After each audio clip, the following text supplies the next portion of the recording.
What happens if God says rape is good? God would never say rape is good. You're a preacher, Now, right? now, you see. Wait, hold on, please. Yeah. You're very familiar with the Old Testament. Yes. The death count goes into the hundreds of thousands. Absolutely. I mean, I don't know, if you're being intellectually honest, I think you would agree with me that the God of the Old Testament was very bloodthirsty. What you're asking about is a whole study on the character of God. Many of the things that are attributed to God in the Old Testament, God is not exactly responsible for them. Well, if I'm familiar with that verse, where God said, I create evil. No, quote the verse. Isaiah 45 verse 7. I think. Great. Let's go there. It says, I form the light and create darkness. I make peace and create evil. I, the Lord, do all these things. By creating something good, God automatically created something evil. Not because he was trying to create evil. That means you'll be saying God is not all powerful then? No matter how many do's and don'ts you give to humans, it doesn't have the power to stop people from doing evil. Can a person be good without God? Definitely. If morality does not come from God, where does it come from? Good question. Hello, welcome to Question No Podcast, a podcast that we ask questions where people are afraid of in regards to the church, family, and African society. And today we have a topic that we're about to discuss that is related to the family, the church, and of course, the African society. And the topic is, can a person be good without God? And we have very distinguished guests in the house who will make justice to this particular topic. To my right is Emedion Francis. Emedion Francis is a software engineer and also is an atheist. And to my left is Mr. Etimbo Ikbenyong. He is an experienced journalist and a preacher of the gospel. And this is not a fight, it is a search for truth. So we are going to delve deeper into what we are about to discuss today. One of the things we want to define first is what is being good. What is being good? Let me start with Mr. Etimbo. Mr. Etimbo, when we say someone is good, what do we actually mean? Well, maybe you should have defined the context of goodness for us, but I assume that you're talking about it in a moral sense. Yeah. There is the moral, and of course, there has to be a moral standard before we can say this person is good or not good. But I think generally we're talking about humanity. We're talking about the fact that someone, has values and lives by those values, and those values add value, to humanity. That's my definition. Even though, of course, that is in a moral sense, one can also be good in terms of you're talking about skill. You use that in the context of skill. Oh, this guy is a good writer. This guy is a good, speaker or whatever. But in a moral context, we're talking about character. We're talking about good habits. We're talking about the fact that someone has habits that are not detrimental to himself and detrimental to others. And that's good. All right. So, Emilio, what do you have to say about someone being good? So I'll assume we are talking about goodness in the context of morality. So a morally upright person or a good person is a person who has values that are altruistic and peaceful, values that would not bring harm to himself and the people around him or her. Yeah. So a moral person is someone who actively takes decisions that lead towards the avoidance of harm for himself and the people around him or her. So, yeah, I think that's about it. It's not a one-size-fits-all, but I think that covers a lot of bases. Okay, so I think that's bringing me to the next question. Is morality universal, cultural, or spiritual? When we say someone is morally right, are we looking in the context of the universe, culture, or spirit, as it were? What do you mean by universally and then culturally? I can understand culturally, but I think everyone has cultures, right? Yeah. Across the world, every society has a culture. So I know morality is cultural, but when you mean universal, what does that mean? So there should be a one specific language where if you'd say, back in the days, let's take us back to when you say you were a man, yes, and then someone else say I am a woman. I mean, in the 18th or 19th century, so we only had a male and a female. Not now that we have people who are bisexual, right? So one could say I am a man and you are right, and one will say I'm a woman in any way in the world, and then the person is right. So meanwhile, now it's not universally true again, because in some countries, some people are both sexes. Well, okay, I think I should give it time. Sir, do you understand my question? Yeah, I understand what you mean. Okay. But I don't think that's a morality problem.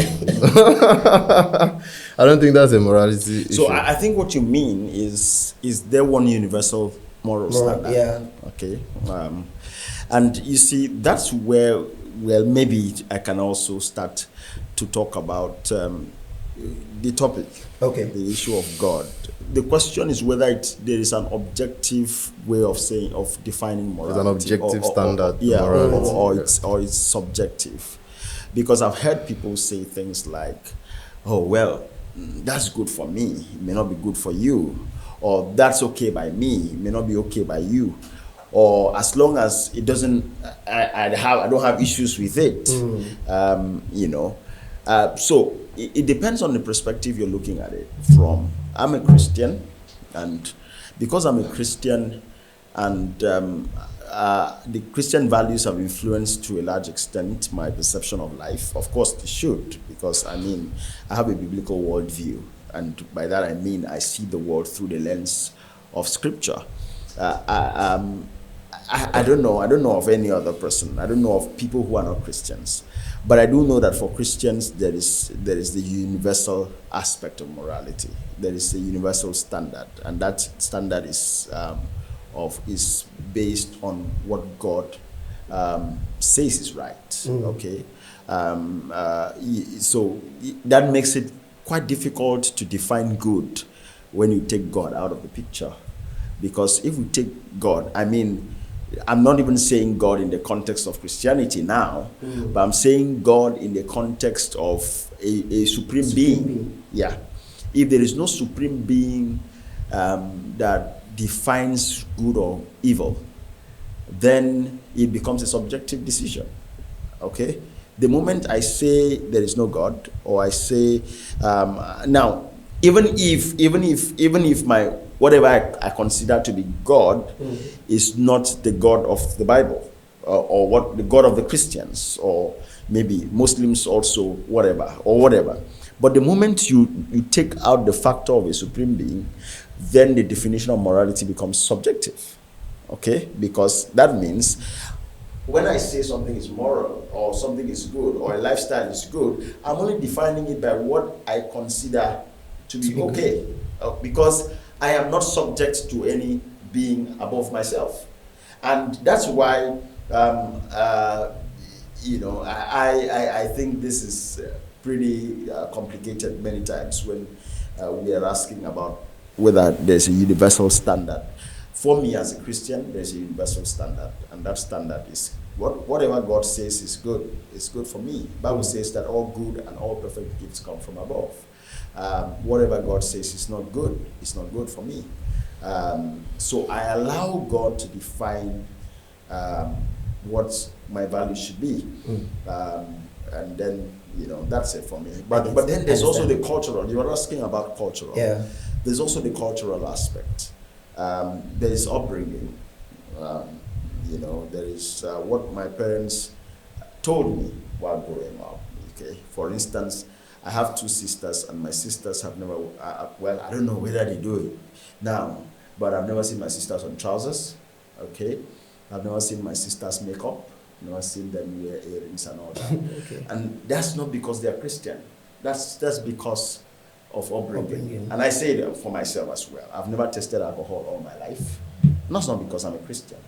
Because, this is beyond the subject, but I don't even I've not seen explicitly in scripture that Christians should not drink alcohol. So I wouldn't say that the reason I don't drink alcohol is because I'm a Christian. It's because of upbringing. I wasn't raised to drink. I didn't see my father drink. I didn't see my mother drink. I didn't have influences beyond my family that could have led me on that path. So someone can see that and say, "Wow, this guy is a good guy. He doesn't drink alcohol." But that's cultural for me. Okay? There are many layers to it. But for me, the moment you take God out of the picture, then the definition of morality becomes very subjective. Okay. Because, maybe I would say the individual who doesn't put God in the picture becomes a God to himself. Oh. I think you are towing the direction I'm about to ask Emediong now. Emediong, you believe in morality, right?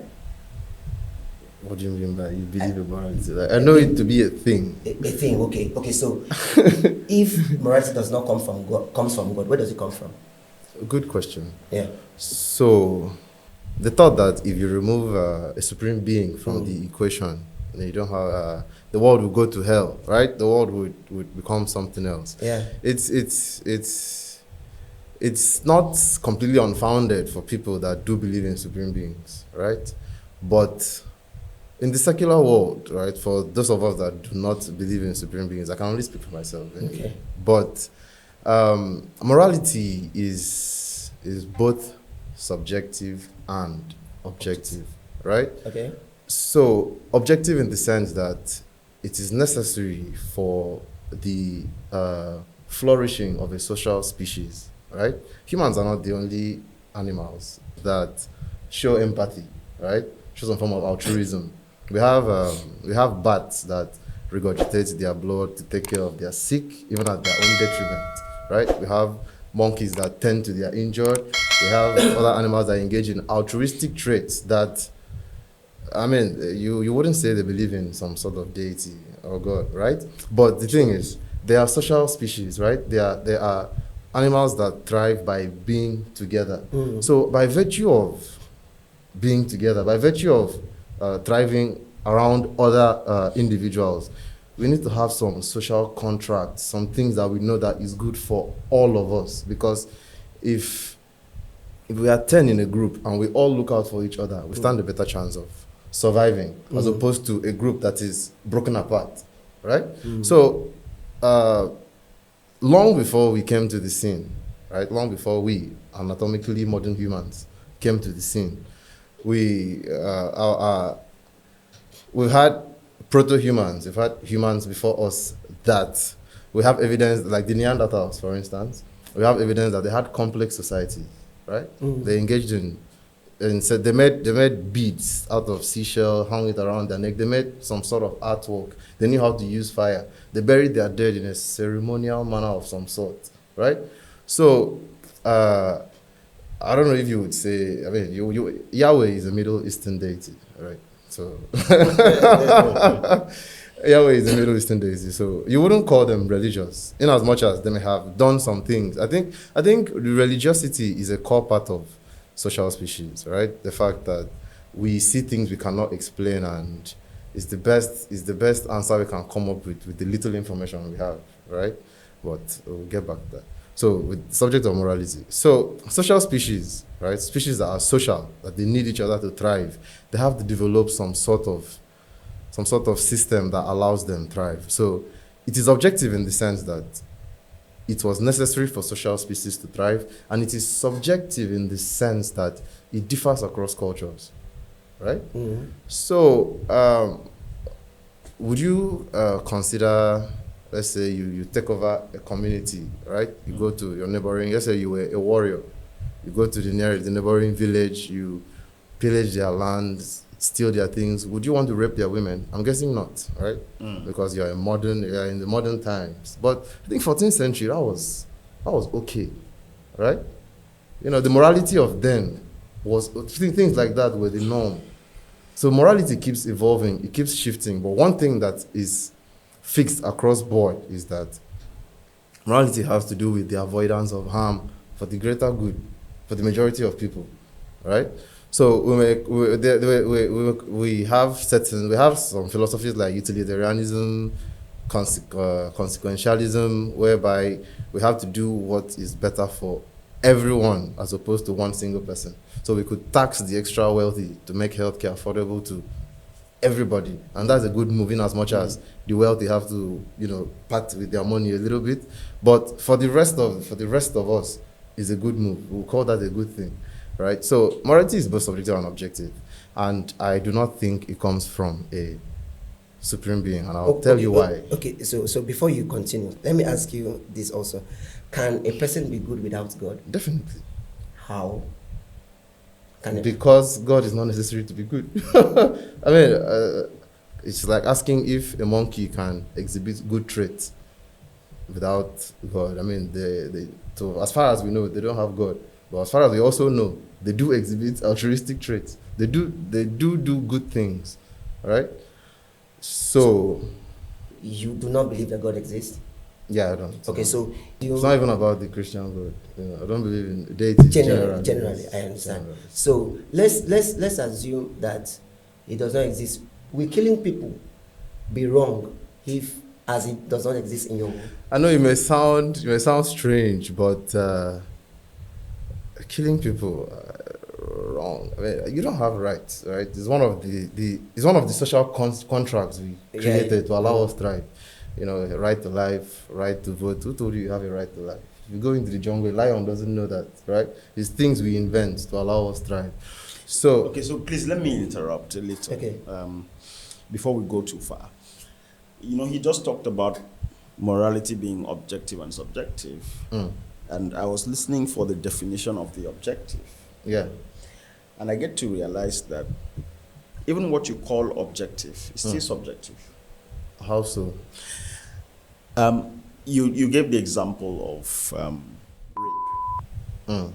And you're talking about the fact that rape was acceptable. In some cultures. In some cultures. I mean, even if it's one culture.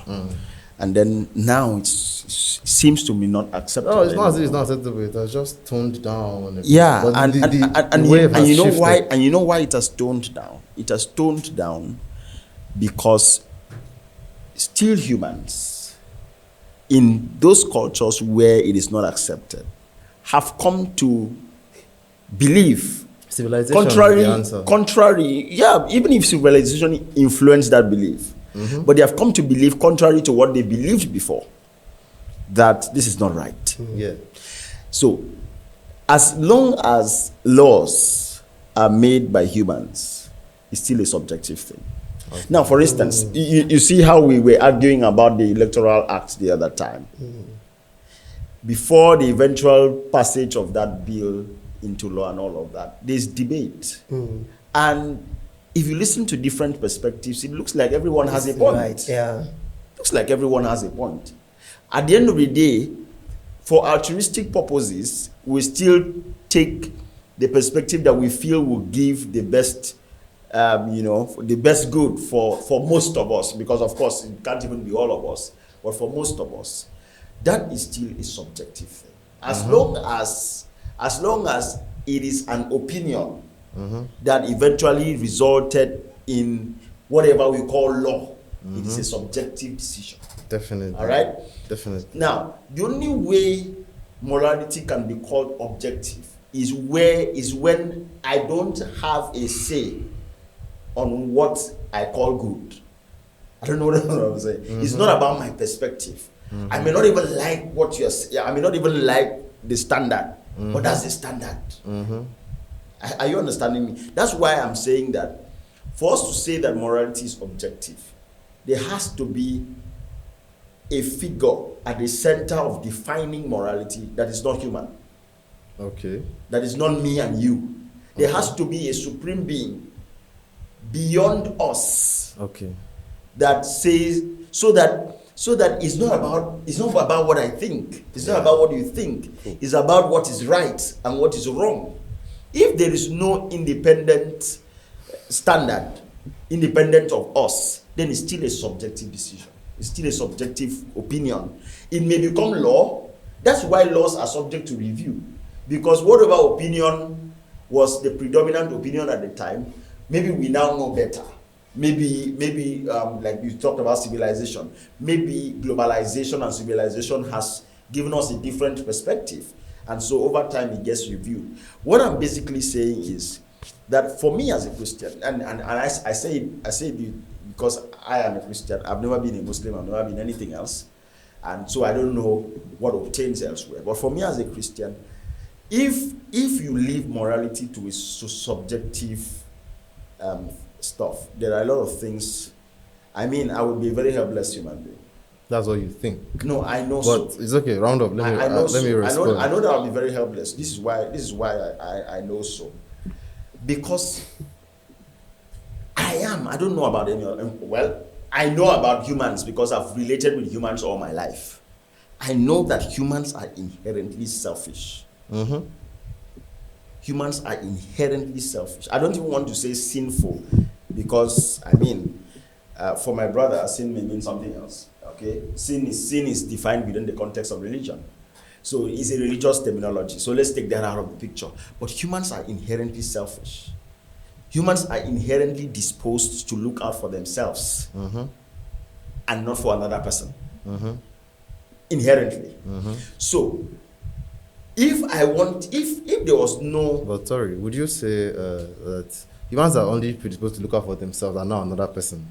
Right? Naturally predisposed. Yeah. Would you also say they are naturally predisposed to look out for the members of their tribe, other members of another Absolutely. tribe? It's still a selfish thing, okay? Yeah, but now this goes beyond the individual. Right? Yeah, I understand. For instance, I look out for my son. Mm-hmm. For selfish reasons, of course. Mm-hmm. Okay? Mm-hmm.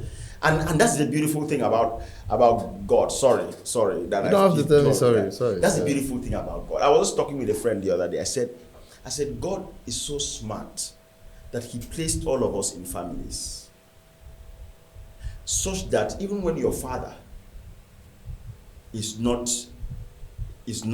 a Christian, by Christian I mean he's not born again, your father would still feel an obligation to take care of you because he brought you into this world. That's normal. That's instinctive. All right? So by that system, God ensures that our selfish disposition works for the good of humanity. Because I mean, a father who looks out for his child. That's why a father would scheme,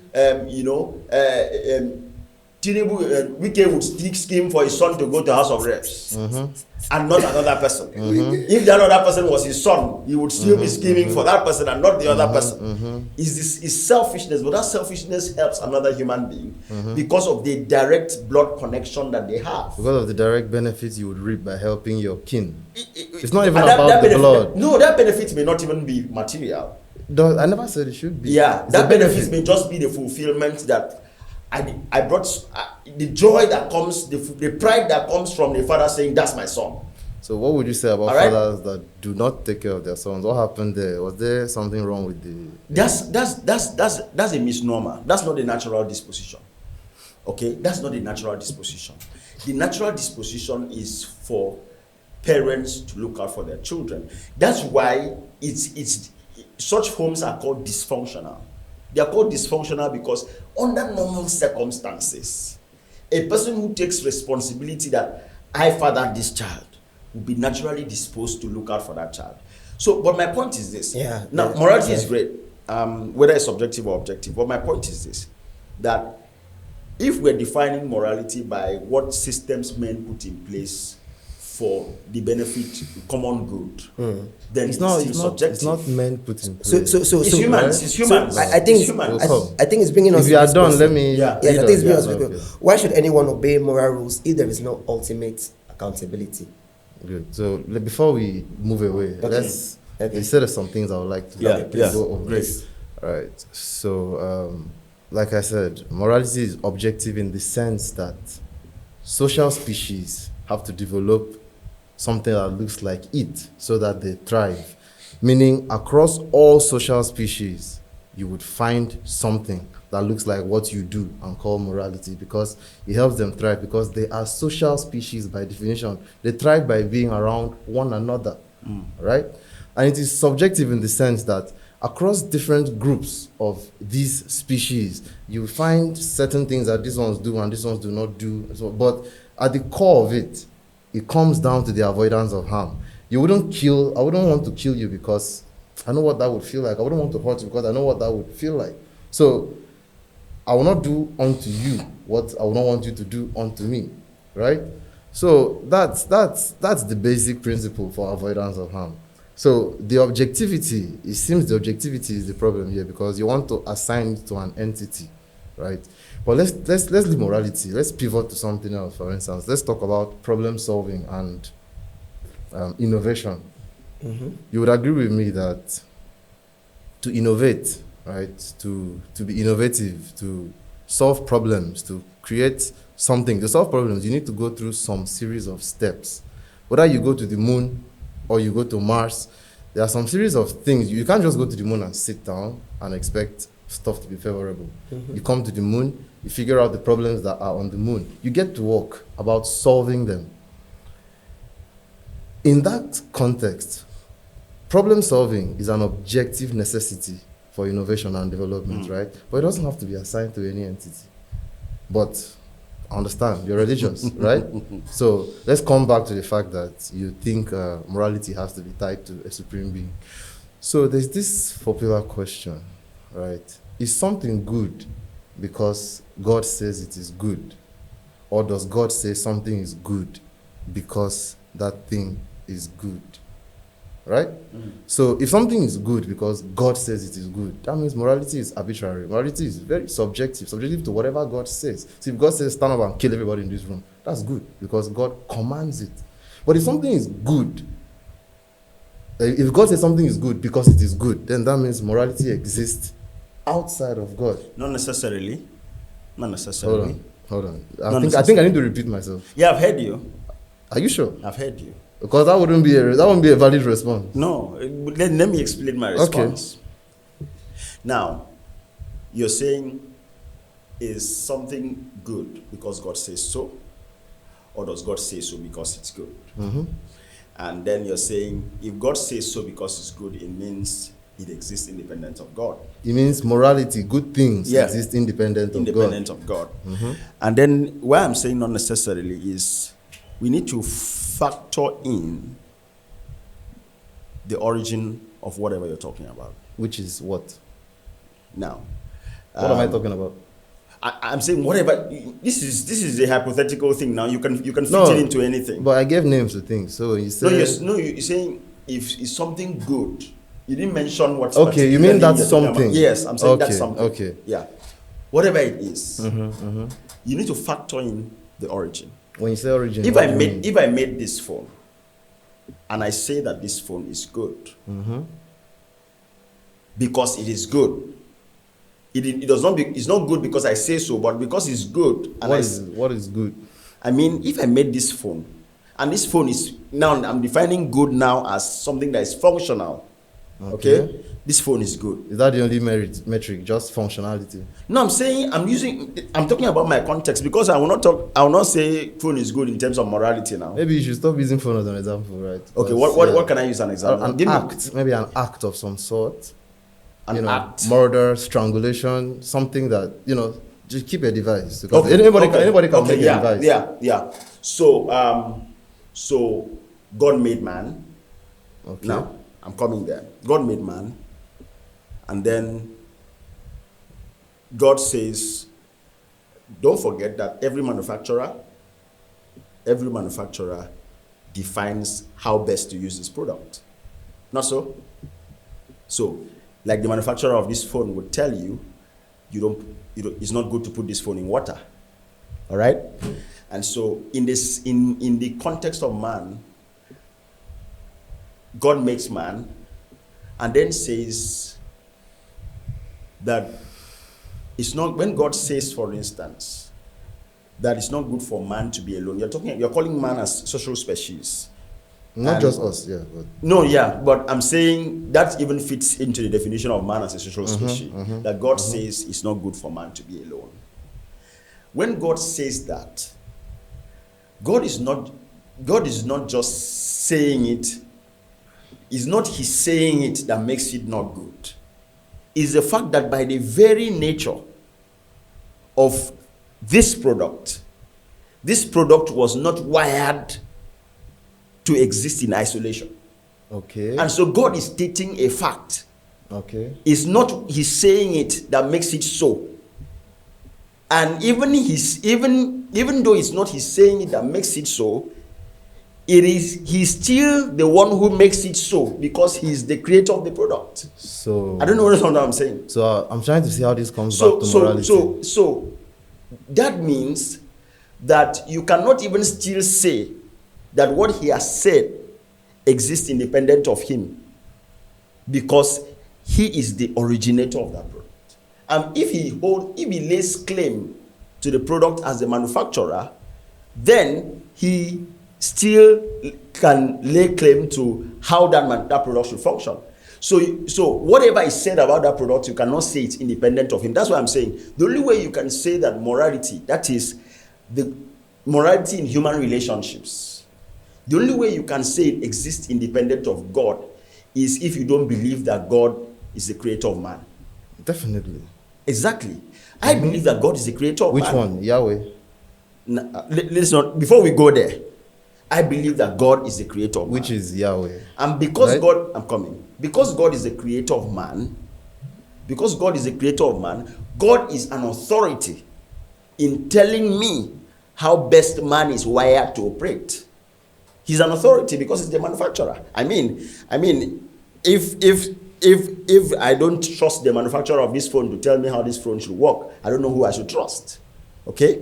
So when God says this is the best way for man to live, this is the best way for man to live, I cannot then say that what he has said is independent of him if I believe that he's the one that created the product. He's the one that knows how best the product should function. So the only way I can say that morality exists independent of God is if I don't believe in God as the creator of man. So when you say God created man, you're referring to the Christian deity, which is Yahweh, right? I'm referring to... Because all what you're saying is just in a Christian worldview. It doesn't apply to the 4,500 other religions you have out there. Speaking from the box of a Christian, right? Are you familiar with deism? Tell me about it. Deism is the philosophy that there are deities, right? I mean, that makes more sense than proper theism, right? That there are deities, or there is a deity that spun all of this into existence, but has no business in the affairs of man. That's a logical position, right? So, because it makes more sense, looking at everything available to you, it makes more sense that, okay, yeah, there's no deity overlooking this, that is omni this and omni that and omni this and omni that, right? So all what you've been saying is strictly from the lens of a Christian. What would you say to a Buddhist in the context of morality? What you're saying would not make sense to the Buddhist. Meaning what you're saying is subjective to only you. Okay, but let's agree on this. No, let's finish on that. Yeah. What if God, if the dilemma, right? Yeah. So if God says rape is bad, is God saying it because rape is bad, or is rape bad because God is saying rape is bad? If God says rape is bad, God is saying that from if God says rape is bad, that means God is saying that from the vantage position of the all-knowingness of the Creator. And what happens if God says rape is good? Now, Please. What happens if God says rape is good? God would never say rape is good. You're a preacher, right? Now, you see. Wait, hold on, please. Yes. You're a preacher. Yeah. You're very familiar with the Old Testament. Yes, very familiar well. with all the gory details of Yahweh in the Old Testament. Yeah. Familiar with the missions to go out and plunder. Yeah.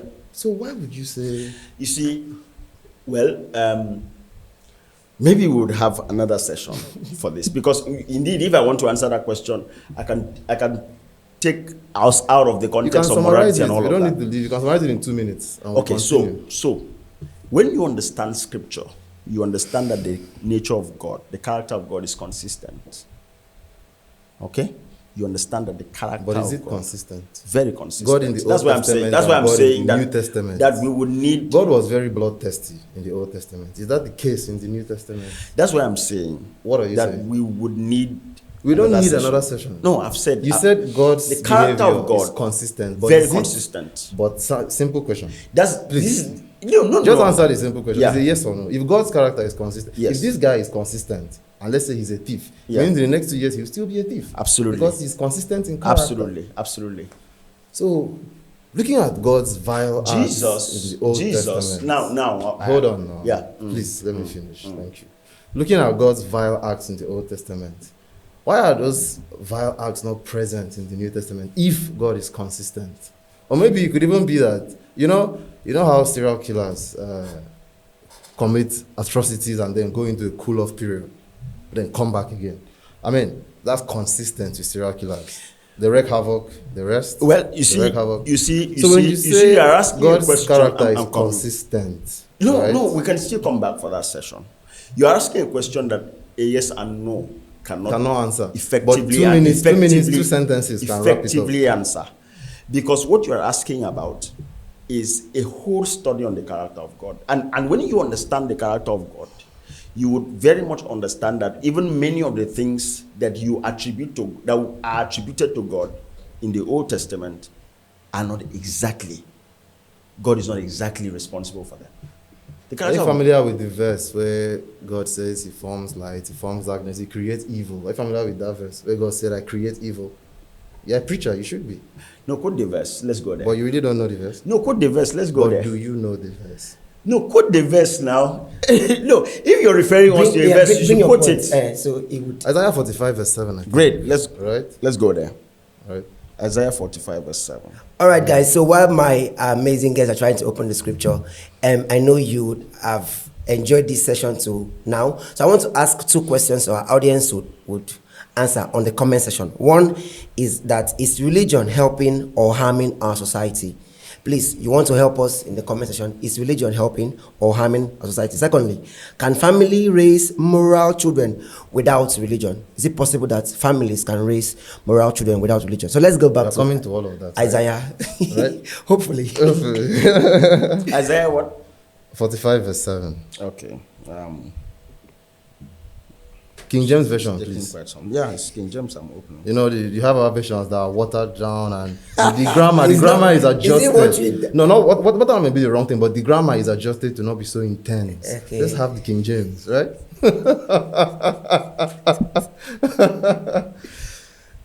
So it says, I form the light and create darkness. I make peace and create evil. I, the Lord, do all these things. Right? So as a preacher, I expected you to know that. But when you say God does not do certain, I mean, I don't know, if you're being intellectually honest, I think you would agree with me that the God of the Old Testament was very bloodthirsty. I mean, the death count goes into the hundreds of thousands. Absolutely. I mean, you see the Now that's why I'm saying. That this is a whole new subject altogether. But you've seen the verse. What do you have to say about I've that? not seen the verse. Okay, I can help you here. Isaiah chapter 45. Verse Somebody's 7. trying to call me. Sorry. Isaiah chapter. But you've really never come across that verse at all. No, I know what you're talking about. 45 verse what? 7. 7. So Isaiah 45 verse 7 says, I form the light and create darkness. I make peace and Are you create sure evil. we shouldn't start from verse 1 to... You can if you want to. I, the Lord, do all these things. Okay. Thus saith the Lord to his anointed, to Cyrus. Okay. Yeah, but okay, so let's leave it. Exactly. Thank you. Okay, let's leave that. But you see, now this is what I said. We can't say this in yes or no. Now this is the point I'm trying to make. But it means no. That statement tells us. I think Scripture has context. So can you give I'm us coming, any other I'm context? coming. Scripture has context. Okay. And in fact, like I have heard somebody say before, and I agree, when you take a scripture out of its context, I agree. you end up having something else. Very true. All right. So, in a sense, God is the origin of all things. In a Both sense. good and bad. Absolutely. Thank you. In a sense. Okay? Within a certain context. Because I mean, What if context? this What phone, sense is let that? me, if this phone can be used for evil. Okay? Then would you be right to say that in a sense the creation of this phone invented evil? No. You'd be very wrong, right? Why? Because you have a speed car, like it's a Lamborghini Fast, I can't remember. The point remains.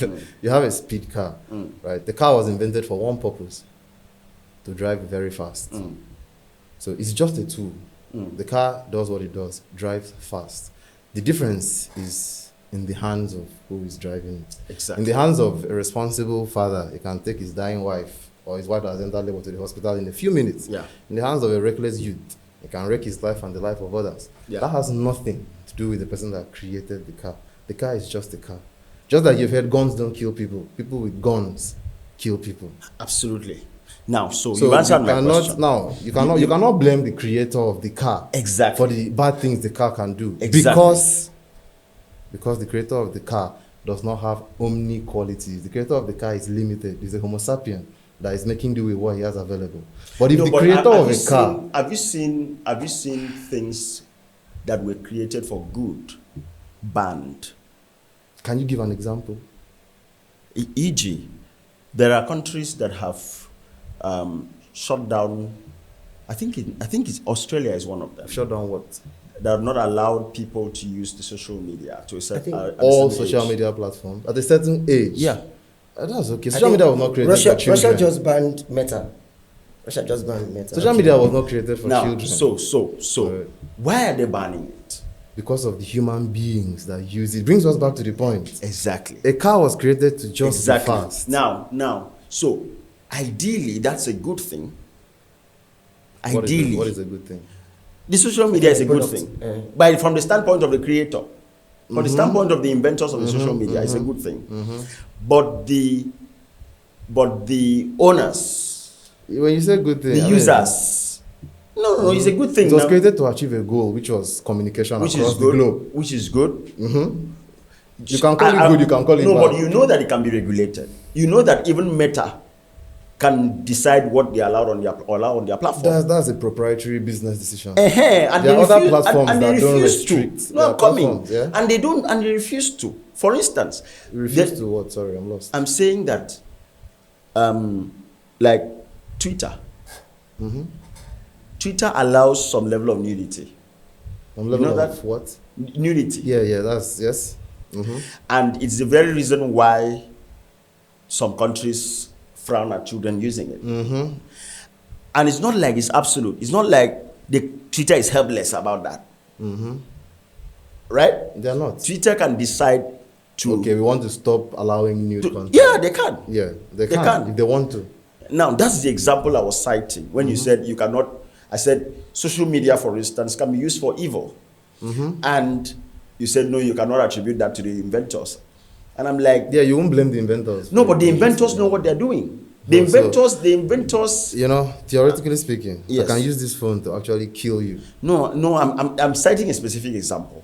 I'm citing a specific example that the creators of the social media know. In fact, sometimes before the legislations to ban these things go through a proper process of lawmaking. Yes. And there are different arguments. Sometimes the inventors are even social media inventors, like somebody like Mark Zuckerberg has been summoned by Congress before. A lot of times, Yes, for many and reasons. they know the challenges. They know the challenges that their inventions have created. Okay, and because they know it, they can do something about it. So if they refuse to do it, you cannot then tell me that I cannot hold them responsible. So I'm sure if you check Twitter's community guidelines, you would find that it's not an app for children, right? Now, if a child decides to use the app, the software, because the parent gave the child too much access, I don't think that's on. No. If I say that Twitter created this evil, Which evil? I'm coming. No, I'm saying I were talking about nudity, right? Okay. You know we have porn sites, right? Eh? You know we have pornographic Of sites. course. Okay. Of course we have pornographic sites. Okay. I'm saying if this thing is banned for children because people know that it can harm children. That's why it's banned for children, right?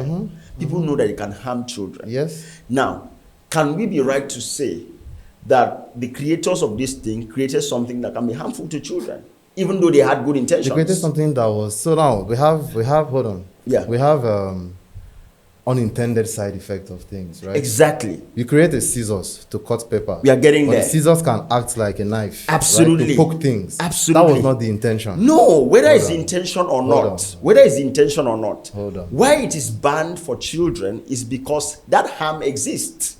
Now, what the point I'm trying to make is that by creating something good, God automatically created something evil. Not because he was trying to create evil. That means you'll be saying God is not all powerful then? Could God not have created something good without creating You see, something evil? that is still taking us to the same question I asked you. Could Twitter not have regulated? You know why that's a very different question? Why? Because omni-qualities. I mean, No. that's very simple. No, but you need to also understand. Let me ask you that this. even in Christianity, Let me ask you I'm coming, this. sir. Even in Christianity, you need to understand that there is a doctrine of free moral agency.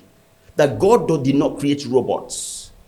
When God created man, he did not create robots. God created us as free moral agents, meaning that we have every power within us to turn something good into evil. And God was not trying to create robots when he created man. So in the Garden of Eden, God planted a tree of good and evil. So was God not creating Why was evil the tree there? of evil there? No. Was God not creating evil by creating that tree? I think. But why? No. Like, So, you know? see, that's why I'm saying that these things is a holistic. You It's not cannot. actually- You cannot. No, I'm coming. It's not. You It's cannot- holistic I'm because of the coming. box you are in. No, I'm not in a box. I'm saying bluntly that you cannot just talk about. We're talking about the doctrine of creation first, and I said I believe that God is the creator. That's what took us to all of this. And I'm also saying that even within Christianity, when you are saying, could God not have made sure that what he did for good is not used for evil? You'll be taking off a vital principle of free moral agency. Why God would decide to reward good? Okay, you know God rewards good. Why God would reward good is because I had the choice to do evil. Yeah. So I had the option of doing evil. I think whenever if I did not have the option of doing evil, yeah, then I understand the whole free moral good agency. should not be right? rewarded. I understand the whole free moral So agency. the Right? fact that man can use But do you think that's the only evil in the world? Because the thing about theologians, people tend to misconstrue the evil that is actually being talked about. When we are talking about when secularists are talking about the evil in the world, why could God have done this and not this? We're not referring to evil carried out by human. I mean, that can be up for debate as we want. Oh, morality. Oh, this or that. What about the natural evil in the world? Do you know what I'm talking about by natural evil? Let's not go there. Natural evil can be. I'll explain. No, I'll explain. Yes, natural evil like volcanic eruptions. Yeah.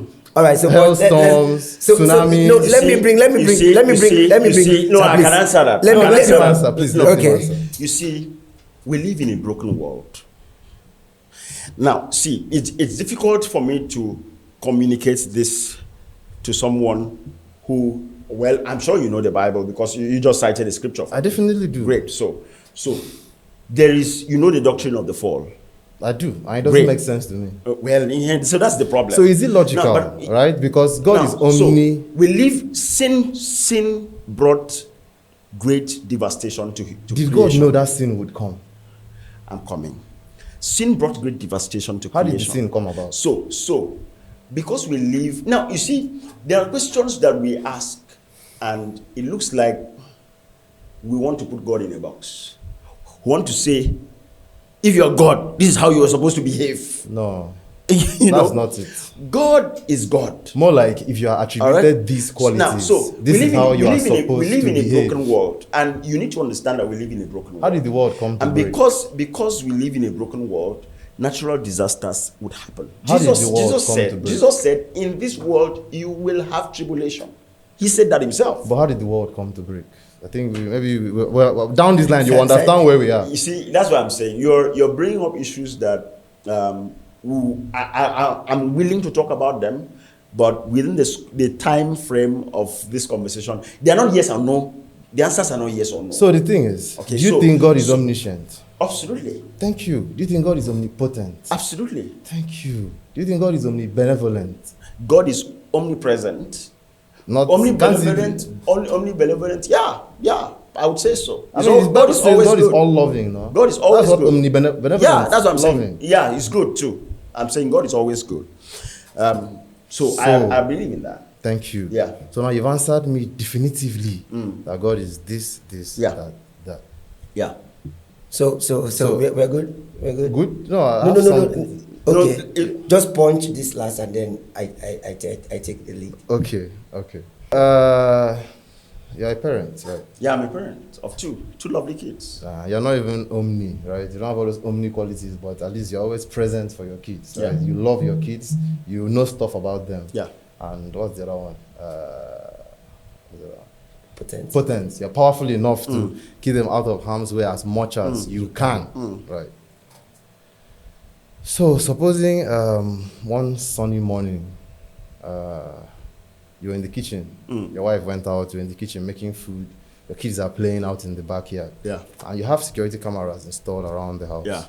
Now, 2 weeks ago, you read a police report that there is a child rapist on the loose. You saw his face, you saw his name, so you know what this guy looks like. Then your security cameras picked up activity around the fence. Yeah. Right? You see this individual, this child rapist. Now, first and foremost, you are present. You're in the house.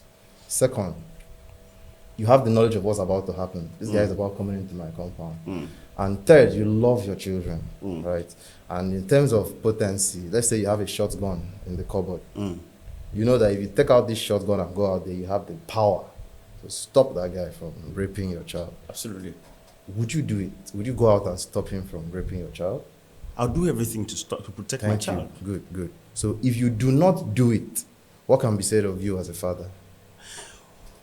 If I don't kill the person, If you don't have to kill the person. because But I wanted us to understand that I don't have to kill the person. I never said you should kill the person, right? It will be expected of me. Yeah. So if you do not do that, if you do not go out to That's de-escalate that irresponsible situation of me. If I don't do Thank something to save my Now, child. if you don't do something, right, Yeah. it either means you were not there, or you did not know that's what was about to happen. Yeah. Or either you were there, you knew, but you did not love your children. Or you were there, you knew, you loved them, but you were not powerful enough to stop it from happening. Yeah. There are cases like that, Yeah. right? So I don't think there's any scenario you can think of where the parents does not go out to de-escalate that situation, and the parents can still be said to be good.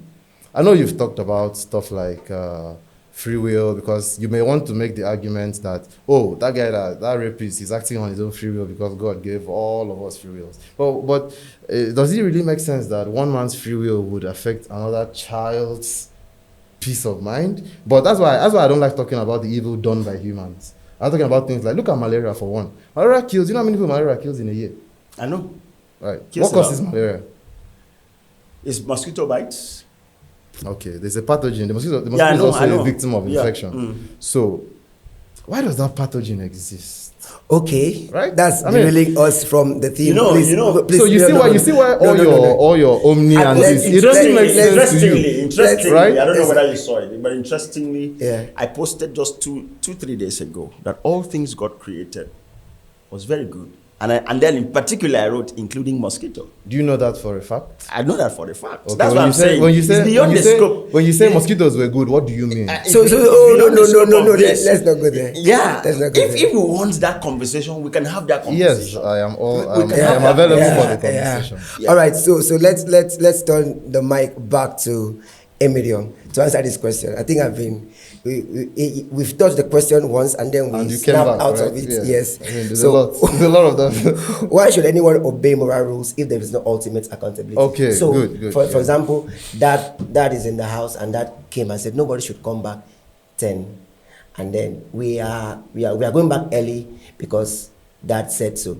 and is the ultimate accountability. So how do we do That is not the ultimate accountability. In But a I guess house. I get what In you a mean. house. I mean, No, there are what he things means that is flout there's an like that accountability order. system. There's an accountability system, yes, okay. but That's what he's saying. so why should rules be followed? I think if you ask me, it is how utilitarian is that rule? How useful? If a rule is brought up, how useful is that rule? Okay, yeah, asked there's a rule that people should not roam the streets by 10. Why is that?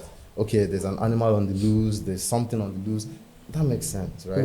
But if you give a rule like don't roam at 10, and there's no valid reason as to why one should not roll at 10, people like me would come out at 10 because it doesn't really make sense, right? I'll tell whoever is that accountability figure that this thing does not make sense. But if it's my dad and I'm under him, I'm not yet an adult, or I've not yet moved out to my place, I'm in his house. So the least I can do is obey what he gives because I am still subject to him. so it must logically make sense? It must logically Before make we sense. Yeah. But think of it. Come to think of it. Even within the context of the Nigerian society, how many of our laws make sense? we have Logical some that sense. do, and we have some that do not. But you know right? that even the ones that don't, the moment they are passed as an act of parliament, It binds us. it's binding on us. Yeah, that's you can go to understandable. jail for flaunting That's- an illogical law. Yeah, if you are caught, yes. Exactly. Exactly. But sure, that's true. If you are caught, yes. So, knowing fully well that the law does not make sense, and then you still want to partake in that thing that you should not do. I mean, if you are someone like that, you should be wise enough to not get caught because the system is flawed. You see, that's the point. So maybe I should go ahead and talk about that question. Okay. So you want to talk about it, and then you can also talk about. I know Nigeria is a very religious country. Yeah. We have a lot of religion. So why are some of our religious people corrupt or immoral, even if we have some of? Humanity comes from God, yeah. Okay, okay, great. No, I understand. Let me start with that one. Okay. Why are people so religious and yet so immoral? Okay. I can answer that as a Christian. I cannot answer that as a Buddhist or as a Muslim or as any other religious person. I can only answer that as a Christian.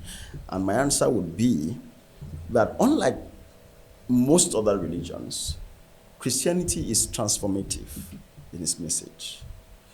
Christianity is not rules-based. God's goal is not just that we do what is right, that we do good. God's goal is that we become good. Okay? I mean the God of the Christians. I mean the God of the Bible. God's goal is that we become good. That's why the new birth experience is a critical pathway to becoming a Christian.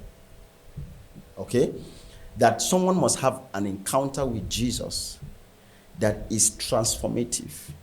Now, not everybody has that encounter.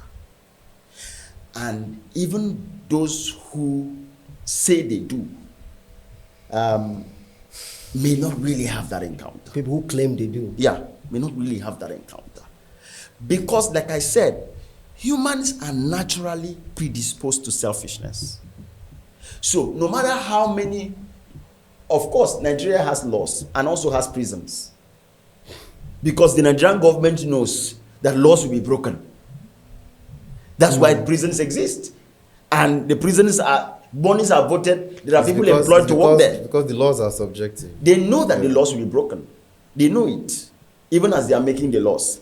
Because they know that humans are naturally predisposed to look out for themselves. And, just like he's talking about whether the law makes sense or not, that's still a subjective thing. You can, I look at it from my own standpoint, and I say it doesn't make sense to me. Yes, definitely. And then I decide to flaunt it. Definitely. Because I have a higher good Definitely. that I want to protect. And so this law cannot stand on my way. I go ahead and do it.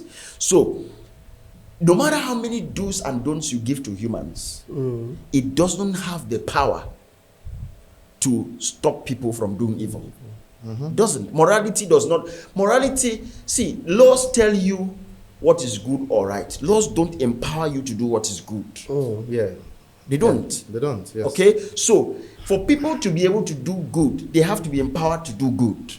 They don't just have to be told what is good. Right. All right, Which, sir. exactly. All right? Sir. Okay, thank you. I think you've done, meaning that people who claim to be Christians, or from the perspective, who claim to be Christians, have not experienced the transformative aspects of And Yeah. no, I've not even landed. Another thing about Christianity is that God's emphasis is on, see, Jesus, somebody came to Jesus one time and said, "Oh, good master." And Jesus said, "Don't call me good, for no one is good except God." Okay? Now, no one is good except God means I'm not good. Inherently, I'm not good. And that's the message of Christianity. That no matter how a human being tries, a human being by God's standards will never be good enough. You will need to put faith in the goodness of God to be able to please God.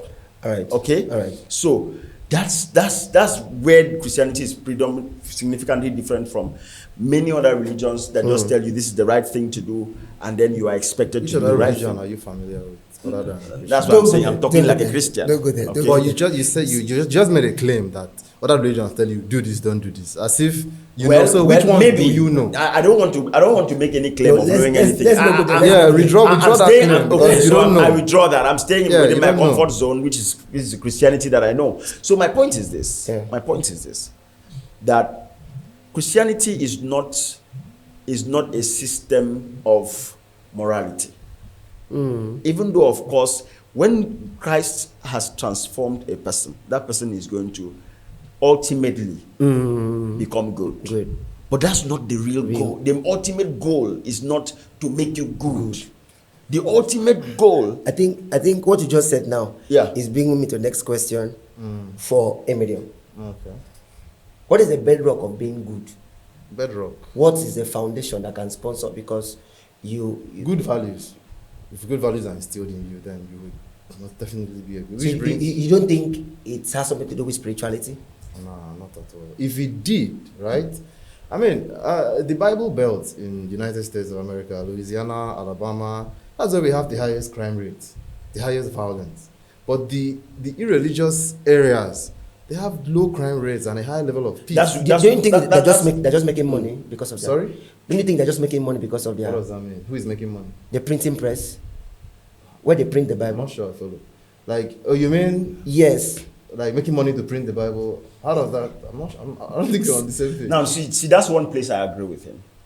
At least we agree on something. In the American prisons, for We- instance, the people that are irreligious, they only make up 0.2% of the population, see- the entire prison population. You see- The people that are there are the Bible thumpers. That's one place I agree with him. I agree with him totally. I mean, That- go to death row, you see all yeah, of them. that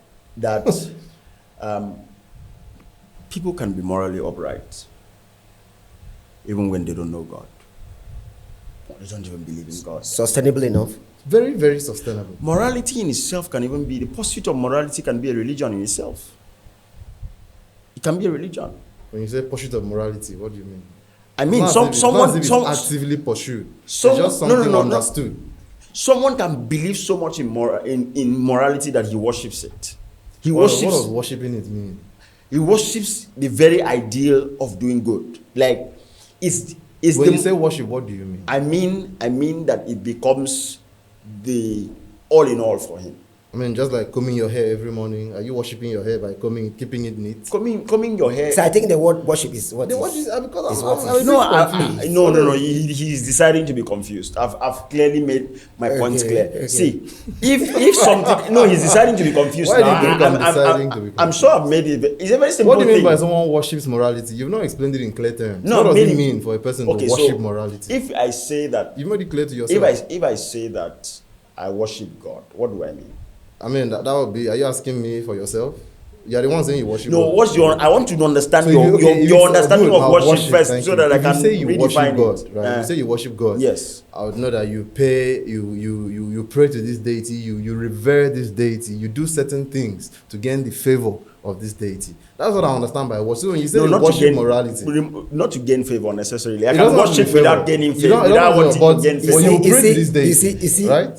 You pray to this deity. You allocate some reverence to this deity. You offer supplication. So can I think- someone I think- allocate reverence to morality? what does that mean? No, I think what he's saying is that when one pays worship of morality, according to his word, is saying that No. given all the whatever time, he has defined as worship is what I mean. Okay. Whatever he has So defined as worship. can somebody Now, be the so point reverent to morality? Absolutely.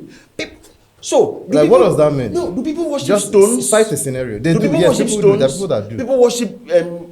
Do you know the wood? early form of religion? What's the very first form of religion? So, that do you know people about? worship ideologies? They do. Of course. Is morality an ideology? It is. Of course.